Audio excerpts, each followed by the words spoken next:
கோட்பாடு 8 தோற்ற முரண்கள். நமக்கு சொந்தமா வச்சிருக்கிற பொருட்கள் எதுவுமே நம்மள விட மத்தவங்களுக்கு பெருசா தெரியறது கிடையாது. நம்ம வாழ்க்கையில கண்டிப்பா பலவிதமான பொருட்கள் வாங்குறோம். ஒரு வாட்ச், ஒரு கார், ஒரு பைக், ஒரு ஹெட்ஃபோன், ஒரு வீடு, இந்த மாதிரி பல பொருட்கள் நம்ம வாங்கிட்டு தான் இருக்கோம். ஆனா, எவ்வளோ பொருள் வாங்குனாலும் நமக்கு ஏதாவது ஒரு ஆசை இருந்துட்டே இருக்கு.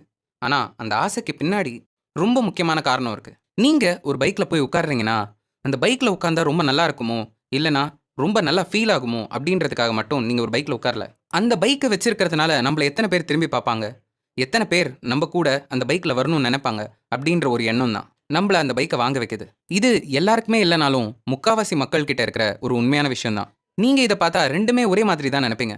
ஆனா, இது 2மே ரொம்பவே முரண்பட்ட விஷயம். நமக்கு உண்மையாவே தேவைப்படுறது ஒரு வீடு, ஒரு காரு, இல்லன்னா ஒரு வாட்ச் அப்படின்னு நெனைக்கிறீங்களா?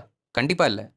அது மூலமா கிடைக்கிற மரியாதையும், அந்தஸ்தும், ஏன் பல மக்களுக்கு நம்ம கண்ணு மேல வர்ற பார்வையும் தான். இத ஒரு சில பேர் கண்டிப்பா மறுப்பு சொல்லலாம். ஆனா, இப்போ நீங்க ஒரு தெருவுல நடந்து போறீங்க. நீங்க செஞ்ச ஏதோ ஒரு விஷயத்துக்கு ஒரு 5, 6 பேர் உங்கள சுத்தி வந்து உங்கள பாராட்டுறாங்க. அந்த நிமிஷம் உங்ககிட்ட ஒரு பெரிய வீடு இருந்தத பத்தியோ, இல்லன்னா ஒரு பெரிய கார் இருந்தத பத்தியோ நெனப்பு இருந்திருக்கா? கண்டிப்பா இல்ல. ஏன்? உங்கள சுத்தி இருந்தவங்க அந்த விஷயத்த பத்தி மட்டுமா நெனச்சு உங்ககிட்ட வந்து பேசியிருப்பாங்க? எது உண்மையான காரணமோ அதுக்கு தானே வந்து பேசியிருப்பாங்க. இதனால தான் ஒரு மனுஷனுக்கு உண்மையான தேவை அவனோட பொருட்கள் இல்ல. அவனுக்கு சுத்தி இருக்கிற மரியாதையும், அவன் மேல ஒரு சில பேர் காட்டுற அன்பும், ஆர்வமும்.